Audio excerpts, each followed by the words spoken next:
The opinions expressed on this program are solely those of its hosts, guests, or callers, and do not necessarily represent the opinions of WTBR-FM, its management, other producers, or sponsors.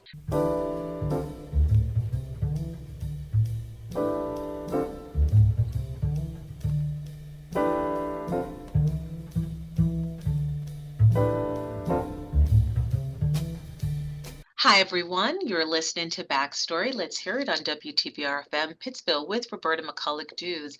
Thanks for tuning in. So today we have with us Cindy Shogry-Raimer.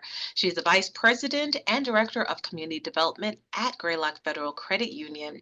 Cindy is one of Greylock's longest-serving employees with nearly 40 years at the financial institution. Cindy has worked her way up from her first member-facing role back in 1986. Beyond her professional work, Cindy is equally passionate about volunteerism and community service, including her very own initiative, Lenten Labor of Love Project, which we're going to get into in a moment. But Cindy, I just want to thank you for being here. You have an incredible story, and I'm so excited to get into it. Well, thank you, Roberta. It's a wonderful snowy day out there, so glad we're zooming in today. Oh my goodness, it's so crazy. And yes, the power of technology helps us to accomplish so much. So, you know what? I hope everyone's staying safe and warm. And thank you for today's conversation. So, I just wanted to, go into a little bit about your background, and I think it all starts back when you were growing up. And in just doing the research, Cindy, one of the things that I was able to come upon was your speech, right? You're the 2024 recipient of She Knows Where She's Going, presented by Girls Inc. of the Berkshires.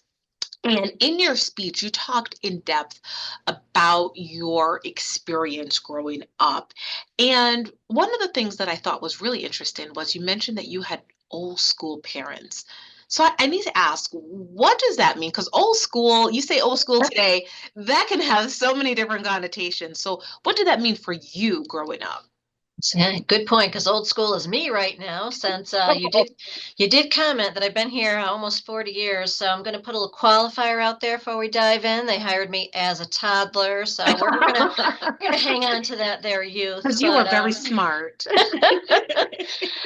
But definitely, my parents absolutely were old school. They were second generation immigrants. My mom's family came down from Canada, and my dad is Lebanese, so I've got that Mediterranean background and very, very paternalistic. And was brought up that, well, the boys go to school, they go to college, and that really wasn't in my repertoire. And anybody that knows me, you tell me I can't do something because I'm a girl, it's gender related, or then you're just like stoking that fire to make me want it more than anything. So I set out on my own journey because I knew, well, mom and dad, didn't have tons of money to send me to college.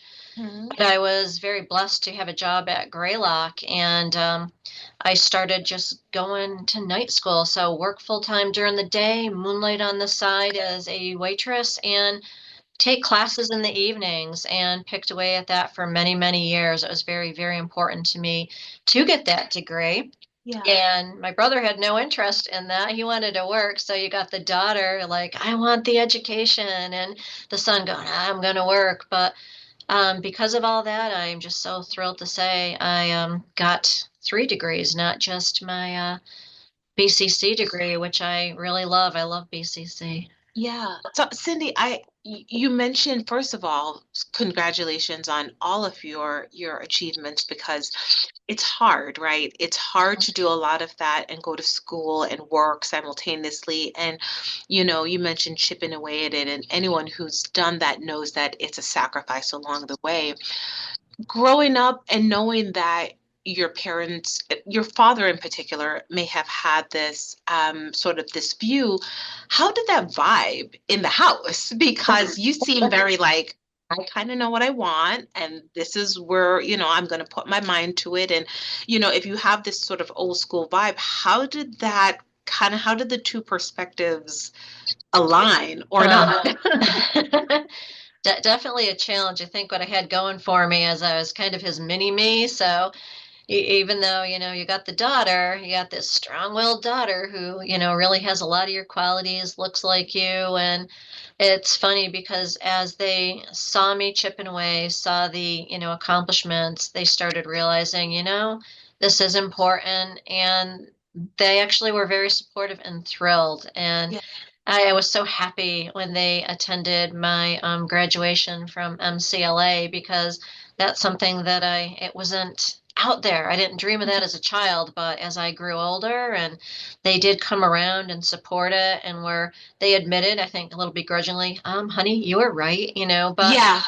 Yeah. so it was definitely a step forward. But I think they just saw that the dedication, it wasn't something taken lightly. The grades were earned, and that was being applied to a job. So we kind of learned together. And as I would learn things and share, I'd bring them home. And it's like, all right, Mom, you're going to get a credit card in your name, because that wasn't allowed then either. So I kind of helped break down barriers for her too, as I was doing them for myself. Was that revolutionary to do something like that? Yeah, absolutely. She, being a stay-at-home mom, she did have a job when they Mhm. were first married, but then when she got pregnant with my brother, Dad was very insistent that no, you need to be home. And so she gave up her career. She was like an office manager, and Mhm. she, stayed home and ran that house. Like, it was amazing. Everything was just so perfect. And very, I really admired my mom, and we Mhm. became best friends later in life. And I just really saw her strength and her wisdom and her resilience. Even though Mhm. she gave up that career, she dedicated herself to her family, her grandchildren, her Mhm. community. So Mhm. I do relate very strongly to, I'd say, the qualities in both parents. Mhm. When you were, as you mentioned, chipping away and balancing and really charting out a path that really was your own, what kind of gave you the strength to keep on that path? Because, anyone, again, it's hard, right? Mhm. And if you're doing something that really hasn't been done before, it can feel very daunting. Yeah. So, what, where along the way did you pick up inspiration to keep going? I would definitely say from some of my colleagues. I've had some amazing mentors, like as you had noted, working at, Greylock, formerly Pittsfield G Employees Credit Union, for 38 years. There were some really wonderful women as well as men in my life that were supportive and encouraging. And even in my speech, I did do a shout out to Gwendolyn Filio. And Gwen was my manager when I worked in the accounting area. And she actually encouraged me to come into accounting because I was afloat learning all these things. And she just saw something in me and kind of took me under her wing and encouraged me to enter her department, apply. And I did, and then I worked really closely with her, and she knew I was going to school, and I was complaining, and I'm like, "Oh, Gwendolyn, this is taking forever," because I was getting my degree from BCC. Changed my major 3 times because I didn't know what I wanted to be when I grew up, so I kept flipping it around, and then I finally did settle on, a concentration in, banking. It was one of those joint where we used to work with, financial institutions and BCC, so I did that. And she said, Cindy, she'd always call me Cindy. She goes, Cindy, you're going to get that bachelor's because, you're in accounting, you're doing all this finance stuff. And I'm like, oh, Gwen, that's going to take 5 years. And she's like, Cindy, 5 years are going to go by. Are you going to be 5 years older with a degree or 5 years older without? And it was Mm. like, ding, ding, ding, time stands still for no one. And so Oh, that just resonated with me so deeply, Roberta, that's that powerful advice. I've shared that so many times, and it's very impactful. So thank you, Gwendolyn, to this day for really inspiring me that way. You mentioned that she saw something in you, and I think just going back to the power of people who are like mentors and Mm, sponsors who they lend their voice, they lend their support to help the next generation. yes. And at the time, you didn't know No. that she was watching you. You didn't know that she saw something in Mm, you that could be cultivated to its higher purpose and for nothing in return except true. just wanting you to succeed. Um, that is a beautiful, beautiful blessing and privilege because Yes. not everyone has the opportunity to have people in their life to say, "I see something in you. You're going to go far." It that impacted me so deeply, Roberta, that I don't know if that kind of stoked the fire, but Mhm. I try to do that. And being here so long and working with so many people, I have actively and passively mentored many folks that have come through Greylock and helped them on their journey, either throughout different levels here or even to Mhm. find their passion externally, but just really dig deep because you're going to work for many decades. You don't want to hate what you do or take it lightly. You want to find that passion. What drives you every day? What makes you want to get up and make a difference? Even if it's Mhm. a tiny difference, you want to make that difference. And I always try to like dig deep and find that passion within the people that I chat with. So you obviously have, because, I want to get into that you're in your dream job, as you have noted. But as anyone knows, as you're working your way up, you perhaps maybe you're in a role that you're like, this is good, or okay, I could see myself doing this for a couple of years. So when you first started back in 1986, you probably had no idea that you would have had such the journey, such the experience. What did each role tell you? What did you glean from each of the positions or roles that you had that maybe provided you with a lesson that has inspired you to this day? Oh, everything you do, whether it's been a great experience or not so great, it always contributes to the person you are today. And I'll be honest with you, for years and many jobs, many different things that I've done here, I really didn't know what I wanted to be when I grew up per se. I never had that passion. I used to always be jealous of the person that said, "Oh, I want to be like an airline pilot," or they just had some vision, some dream. I only knew that I wanted to make a difference. I wanted to be happy. I wanted to contribute, but I didn't know what that entailed. So I would throw myself into every job. And I started, like I said, as a teller. Then I was floating, and then, of course, got captured and pulled into finance. And I have to admit, throughout my career, I have done jobs that didn't exist. Like, Mhm. for example, even the internal audit job, we didn't have an internal audit position many years ago. So that was kind of created, and I was going to MCLA and did some research. So I was kind of killing two birds with one stone. I was taking care of different credits, creating an audit manual for Greylock at the time, sanitizing it, to not say Greylock, so I could get some credits through MCLA for the extra credits that I needed to graduate. So by creating this manual, I was able to do two things. And I just looked at every single role as an opportunity to grow, learn, enhance your skills, and then you just develop all this amazing institutional knowledge. So as I did go department to department, certain things would kind of follow. So maybe in a role, if I walked in the door, these things really wouldn't be part of the job description per se, but Yeah. they would kind of follow until I would have to divest and train others. But I always share with people, no matter what you're doing, Mhm. throw yourself in, get as much out of it as possible because you never know. Those skills might come back. They're going to enhance, they're going to pave the way for that next job that you're not always going to know what it is. Mhm. I mean, look One, at our technology, Roberta. It's crazy. 100%. It's, when I think, and if people can think about where they start, and then where they are today, people have no idea. You have no idea, and everything that you're sharing, the advice, it's timeless. Yes, we might have more things at our disposal, and I always say again, technology is always ticking, and there's always a new thing. There's always Mhm. that. But there are also, I want to say, timeless principles Yes. that stand, it doesn't matter what year it is, it's still going to be relevant.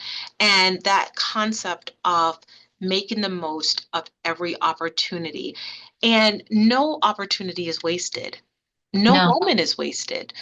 But you have to, but that's a mindset, Cindy. So Yes. let's dig deep into your mindset because that's a mindset to think that way.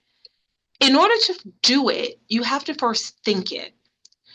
And would you say that your mindset was cultivated by the mentors you had, cultivated by your sort of innate can-do attitude that you always had? Because to take on something that has never been created before and to do that work and to approach it with a sense of I can do this, that starts with your mind. True. You have to get rid of I can't. Hmm. And if it's never been done before and you are the entrepreneur, you're paving the way. So how can people judge you that you're making mistakes when it Is really that what hasn't you thought? existed? I was thinking, oh, I'm going to give this a whirl, going to Yeah. try. And I would also look outside. So if anything was being done, externally, for example, like the internal audit position, we didn't have one here at the time, and they put me into the role to actually grow it. But I was also able to like check around, is there anything on the national level, any place else that I can get external training, access, mentoring? And I was able to do that. So I would travel twice a year because there was an Association of Credit Union Internal Auditors that was out there. So I was able to join that group, glean ideas from them. Ironically, they started gleaming from me, and it kind of grew organically, but it's a lot of sharing. And I have to say, in our industry, I see more sharing and less competition. So I don't see like a hoarding of resources and knowledge. I see a lot of olive branch sharing of here's a smaller institution that could maybe benefit from doing it this way, or here's a document that we've used. Then we would trade, like, Cindy, have you done this particular audit? Well, yeah, I have. Let me give you that. And by the way, have you done X, Y, and Z? And Yeah. then I would find that as well. Being that you've seen so much over the time that you've been here, has that always been sort of, has the industry always moved that way?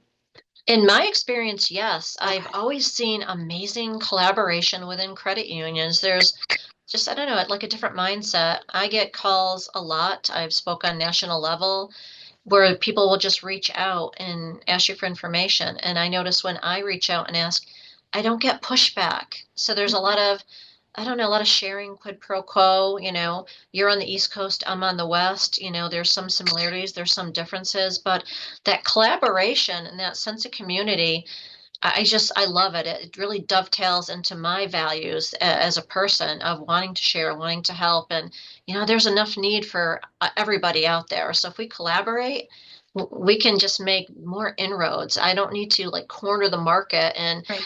address a certain issue. If I can work with other people and we can collaborate to address it collectively, I think there's just greater impact in that.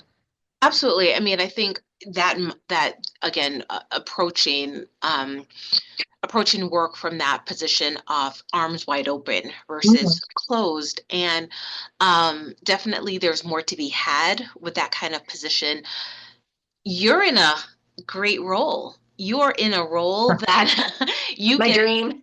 your dream role. You get to do all of that collaboration. You get to have those conversations. You get to have make a tremendous impact within the communities that we serve. Talk a little bit about the work that you do and the impact that's felt. My pleasure. I truly, this is not cliche. I really do love what I do. I love to educate and share and just celebrate. So the major parts of my role is to create new products and services, which I absolutely adore, and I work very collectively with my team. I would be remiss if I said I work in a vacuum because I do not. I also call my colleagues that work with me in community development the dream team, and they're so unique and so brilliant and just so caring. I always say I can hire somebody and I can teach them to do anything, but I cannot teach them to care. So when they walk in the door with that empathy and caring, we say, we need products. What's missing out there? We'll brainstorm, then we'll tested out what needs are for different communities, be it our new Americans, be it African American. We've done the studies of the redlining and what can we do better? What about low income? What about moderate? What about the working person? So really getting into what do people need? What are they saying? Listening Mhm. to them, that helps with the whole creation of your products. Also education. I love the education. There are so many like urban legends out there on credit. It just makes my head spin. And I really cringe sometimes. Well, my best friend told me A, B, and C, and I'm like, oh my God, no, no, step away. And it's like, please come to the class, read this. And we don't should all over you. We give you these options. So, Roberta, you're here at this point in your life and you want to be in this spot in 5 years. Here's different pathways that might help you to achieve that goal. So, you want to give people opportunity, education, support, encouragement, but ultimately, they need to embrace that decision. So, if you have the products, you have the coaching, because I oversee a team of coaches. We have the 5 of us in the Empowerment Center, but there's 31 scattered throughout Greylock. Yeah. Having that cheerleader per se, that educator, that person in the background that you can bounce your ideas and questions, and if you stumble, they're going to dust you off and stand you back up. It's that 3 legs of a stool, and that's my job is education, products, support to really make incremental differences that really lead to the achievement of goals and dreams. Do you, and I know anecdotally, is there a story or an experience that resonates with you that maybe from, someone who just experienced maybe such challenges and now, is at a place that it's great and you just think about that help and that support that came through the Community Empowerment Center that was really vital to sort of that uplift? Is there something anecdotally that you recall that you could share? Oh, so many stories, but some major themes are people that, I always say life happens, Mhm. that have been kicked, have either made a big mistake or came out of a divorce or came through an illness and their credit is destroyed and they feel so hopeless and they feel like there's nowhere to go and they're dealing with maybe one of those god awful online predatory lenders and they just come here saying, I have nowhere to go. I don't know what to do. I'm desperate. And then you can break it down and you pull their credit report and you go through it and you explain and you collectively create a plan of action and just show the individual that was then. We can't change the past, but we absolutely can change the trajectory of your future.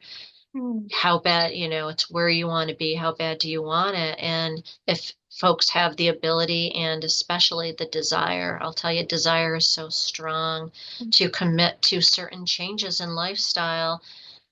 When they start like seeing things happen, for example, being crushed by a lot of debt, but not to a point of bankruptcy, and you've got like 10 credit cards, will maybe attack one and then they pay that one off and it's gone and you're like, oh my God, you're down to 9, and then you do the 9 and then you do the Right. 8. It's kind of like a diet. Hey, I lost 5 pounds, yay, let's celebrate. And then it gets up to 10, so you're really celebrating the steps forward, which Right. helps you to achieve the journey. And we approach so much of the coaching with attacking the low fruit, getting those successes, which will actually spurn you to take on the bigger challenges and move forward. And it's just such a beautiful thing to see that celebration of the goals and achievements. We celebrate with our members. We love it. It's being in a place where you get to, to see the journey, I think is there's a level of you have to feel proud because you get to see the starting point and then you get to see where they end up. And I don't for a minute say that this is probably not work that doesn't come with without its challenges, because Oh I'm yeah. sure it's not just one zip line straight from starting No. point to finish line. It's circuitous sometimes, and maybe there are stops and goes. But when you can get that person to finish their financial journey and get to the part Mhm. or the point where they are good, whatever good means to them, True. um, there's that sense of fulfillment.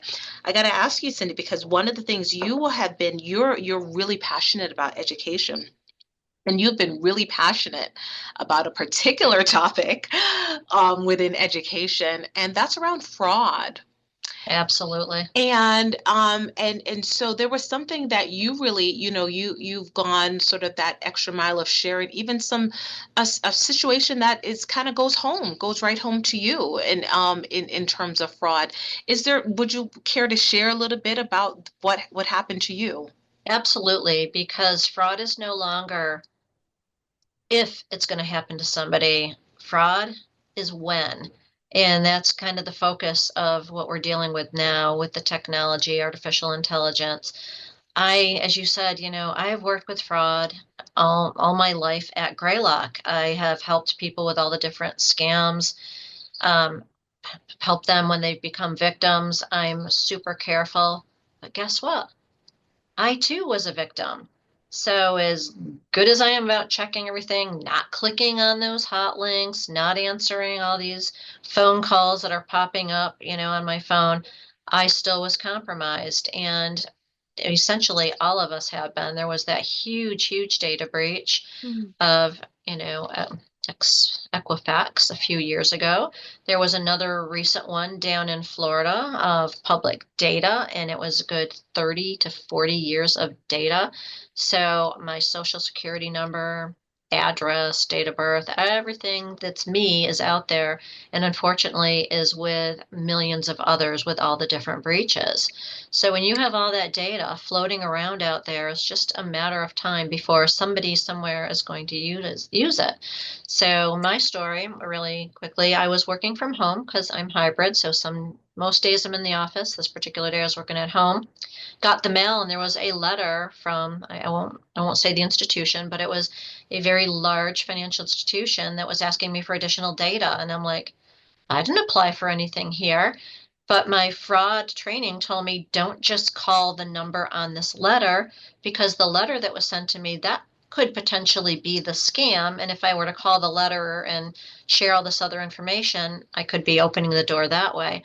So I went online, called a phone number for the institution, and worked my way through all the different departments, and finally got to the fraud department and shut it down. And it was it was like a $25,000 business credit card that the fraudster was opening up in my name. And I'm so thankful that this institution reached out for additional information so I could shut it down.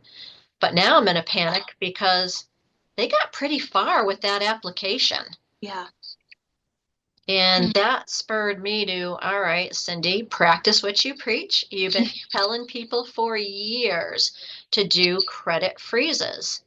And so I stopped everything I was doing, took a half hour to my day. I called each one of the credit bureaus. You can call them and or use, the online access on our Greylock website. We have all this information. Yeah. And I put a credit freeze on every bureau. So now if I want to get a car loan or personal or credit card or whatnot, I'll just have to talk to the lender and say, who are you getting my information from? And then I will personally contact the bureau using my credentials, my PIN number, they're all different, and do what's called a credit thaw. So that way the lender can get my data and then, approve me for the product that I'm seeking. So I am now in control of who can put things into my credit file. And I will back up for a second. Creditors, you still get your score updated. Everything is still moving along. All your lenders are still able to put the information into your file. But if somebody is requesting new credit, that's where that credit freeze protects you, because that new credit comes in and it hits a wall and says there's a freeze. And so that way, if they're trying to just automatically approve you based on a score, they're not going to get it. So that's where that comes into play. Cindy, this is such invaluable information. And I am so sorry that it happened to you, but in a way, it was you knew the right thing to do. And I think by you sharing your personal story, it helps others to know what to do and to, to make credit freezes something that's not this foreign thing, but to help them know that it's a tool in their toolkit to protect themselves. We're going to get into more of your story, but we're going to take a quick break right now, and then we'll be back in about 30 seconds. Whoa, like what exactly is happening here? 89.7 WTBR-FM, Pittsfield. Support for WTBR comes from Greylock Federal Credit Union, proud to support high school arts and sports programs. Greylock Federal, opportunity grows here, with locations throughout the Berkshires and online at greylock.org.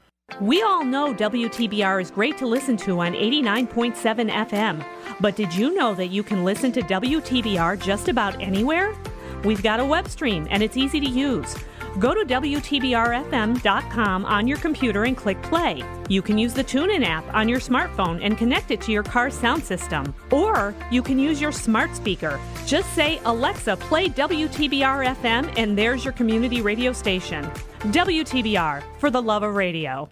Greetings, this is John Pollock, host of the Jazz Train, which comes your way every Saturday night from 10 to 11:30. The Jazz Train generally features music recorded on a particular calendar date in years past and provides relevant commentary and discographical details. So why not join me for a ride on the Jazz Train for a weekly musical adventure, coming to you on 89.7 WTBR-FM, Pittsfield Community Radio. Support for WTBR comes from Berkshire Community College. BCC provides access to higher education to everyone in Berkshire County and beyond, offering more than 50 high-quality programs, small class sizes, and an affordable education to help their students of all ages achieve their dreams. At BCC, their middle name is community. Ron, where are you? I'm in a glass case of emotion. WTBR.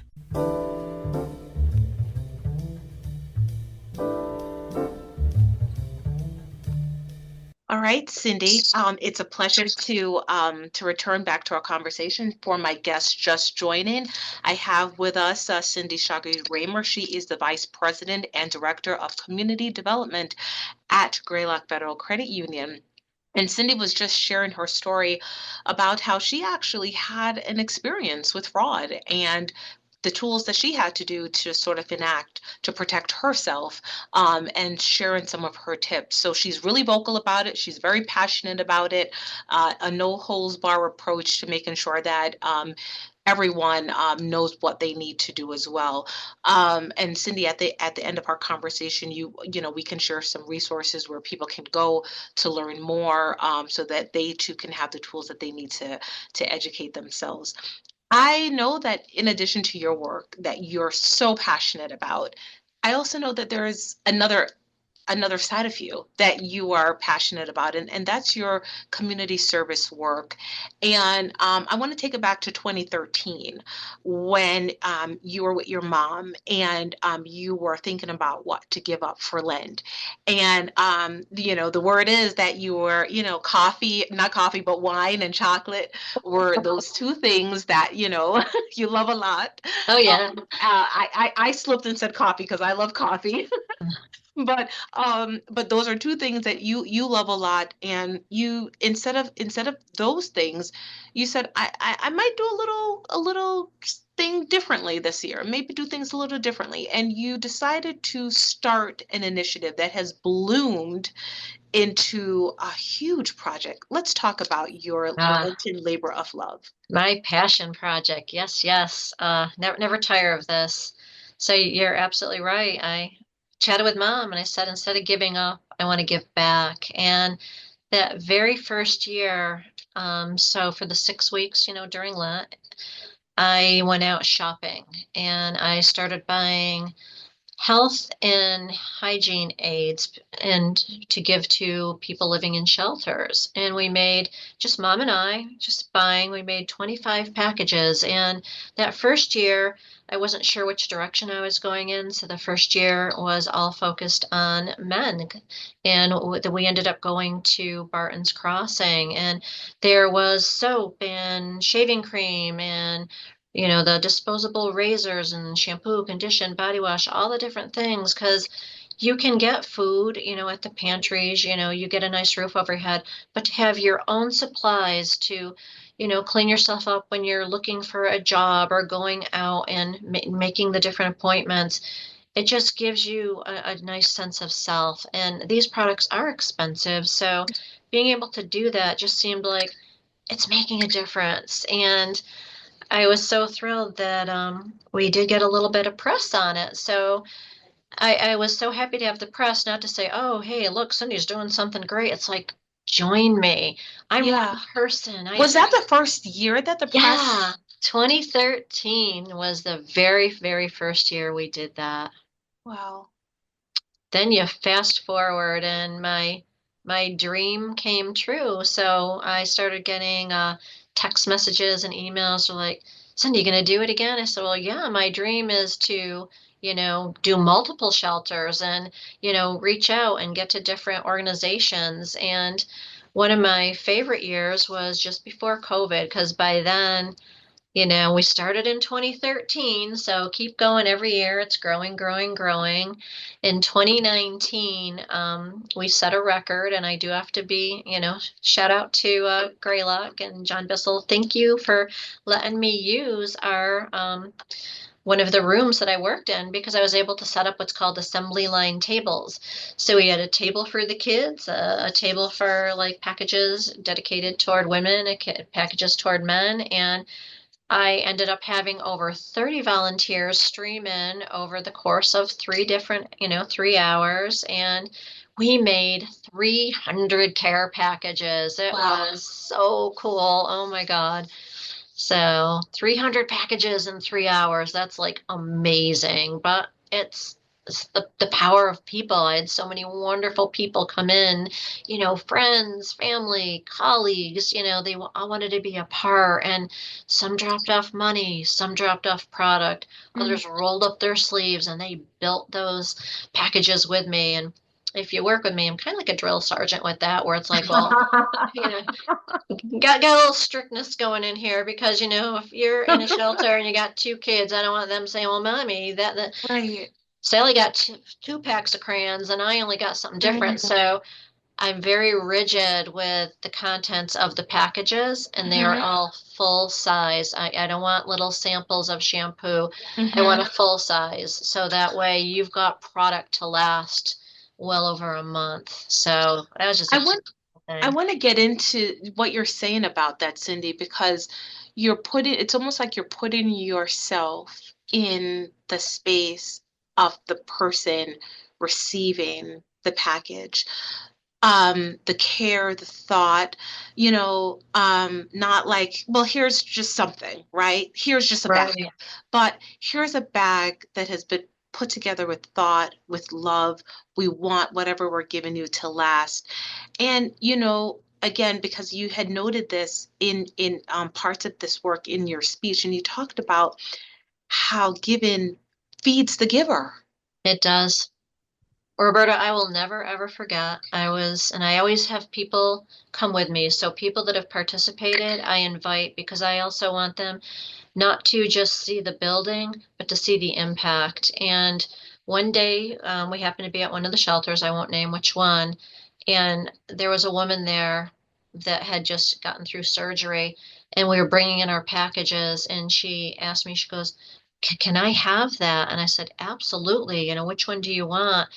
And she picked out one. It was all purple, and it had, the purple puff and everything in there. And she started to cry. And then we just started hugging each other. She goes, this is so beautiful. I want this in my room. And I got tears streaming down my face. My friends are crying, and we're just hugging her, and we're so happy. She was thrilled to have something beautiful. And I said to my friends when we left, I go, that's the impact. That's the whole meaning behind this as human beings and what we're doing collectively. Because guess what? Life can happen. This could be me sometime. I'm the one that's in need. And if I have somebody that's doing this for me, that was one of the most beautiful gifts out there, because you never know, when nobody's guaranteed a perfect tomorrow. So let's be humble. Oh boy, you're right. It's humanity it's fragile. Yeah. Fragile. And, I think, again, on a personal note, you experience that, that firsthand, the fragility of it all. And, I think, again, you've spoken about the strength that has come from understanding too firsthand how things can change in an instant. Blink of an eye. Blink of an Yeah. eye. How the Cindy that we see today, let's talk about that strength, and let's talk about who you are today, and how you have come from your own personal moment of change. I do believe strength also comes from pain, and you never truly realize how strong and how resilient you are until that's all you have. And I was so close to my mom, and that was the first time I ever experienced death that was so close to me. And I was in my late 40s, and like I said, mom had gone from being my mom as a young girl to being my best friend in adulthood. And we would go out every Saturday that I had off. And if I was off, we would do breakfast. If I was working, we would do lunch. But that was our time to go shopping, eat together. She didn't drive, so I would drive her wherever she needed to be. And we bonded. So losing her to cancer and not being able to stop it, that really cut me to the core. But it also was a huge lesson to share, treasure those beautiful moments, take pictures. I would drive people crazy with pictures. And if anybody is a Facebook friend of mine, they know Cindy drives us up the wall with those pictures. But I'll tell you, on Facebook. Those pictures are priceless memories. And I've also had people thank me because they'll take make my pictures available. It's like, use them. And we've used them for different, memorials, different celebrations, different milestones. So you got to celebrate those moments. So losing mom, that was a tough one. Then, unfortunately, my dad passed 5.5 years later, but he had been in a nursing home, and he was, very ill toward the end. And when you're holding someone's hand and you know that they're a prisoner in their own body, and you tell them, it's okay, I'm going to be okay, let go. Those are the hardest words I've had to share. And I did that for my mom and my dad. And dad died just before COVID started. And I've shared with people, it was a blessing, because when you're in your 90s, you have dementia. He wouldn't have understood why his daughter wasn't able to come see him like she did every week. He would have, in his mind, thought I was mad at him, and I wasn't. So I did share with people, this might sound cruel, but it was a blessing for him to have passed. But if you really dig deep and look at the quality of life and the connections and that need to see others, you'll understand that that was, in fact, a blessing and was best for him to now join my mother. Mm-hmm. And so that kind of helped. But then losing my husband was a whole nother story that was not on my radar, to become a widow at age 55. Not on my radar, no. But that was something that was another extremely hard thing. But that's where community comes into play. And my friends were there, my colleagues were there, the people that I volunteered, they were there, and the love and support and kindness was just so amazing. And it just makes me want to continue to give back and share my story and help other widows, help anybody that's struggling, to say, yeah, you're going to fall, but your community is going to help you. They're going to get you back on your feet, and you're going to be stronger. And then you're going to help others that are falling around you, and you're going to stand them up too. And that's what we really need to do. Pretty deep, but it's from the heart. It's deep. It's from the heart, and it's almost, your heart was always, it was going back to that 2013 time. Your heart was always open then, mm-hmm. And it was almost like going through the level of pain, right, and tragedy, it tested everything that you said, I believe, Yeah. and I'm going to hold fast to, and you made it out to the other side. And it reprioritizes you. I will tell you, things that would make me crazy in my 20s, I don't even give them a second thought at the age I am now, because it's like, in the grand scheme of things, that is nothing. You gotta let that go. But that's where that wisdom comes in, and that's where the resilience and the reprioritization, and you look at what do you hold most dear. And objects can be replaced, people cannot, and it's the relationships that we cultivate. Those are truly the priceless gifts that we have, and I wouldn't trade my friends, colleagues, or family for the world. Wow. Oh, I think especially during this holiday season, you are sharing things that are it's a poignant reminder. I think in the hustle and bustle of so much, and we're long past the days of people trying to fight for TVs and all these things that we used to see. It's much different now, but there's still a version of craziness that occurs, even if it doesn't look like that. And what you're saying is to, you know what? Stop. Whatever craziness you're choosing to participate in, stop and think about what you're doing and why you're doing it and what really matters. Because like you said, what does matter? And the things that you think that matters, they really don't. They don't. And I think it's, again, this season where the little things can drive us nuts. The lines can drive us nuts. Someone, cutting us off can, all these things. It's a reminder of staying grounded, staying focused, and understanding what one's priorities are. Take a breath. As simple as that. It's crazy, but another thing that I would definitely share, and I encourage my team, I encourage me, because I'll tell you, I've struggled with this my whole life, Roberta. That's life balance. Yeah. I get so driven, but I'll tell you, I take the time now. I do yoga. So that hour of yoga class that I, try to do at least twice a week, that's my downtime, my hour, to just worry about is my body moving correctly? Am I breathing correctly? And it kind of recenters that, and being outdoors. And I am one of those. And you're a runner too, right?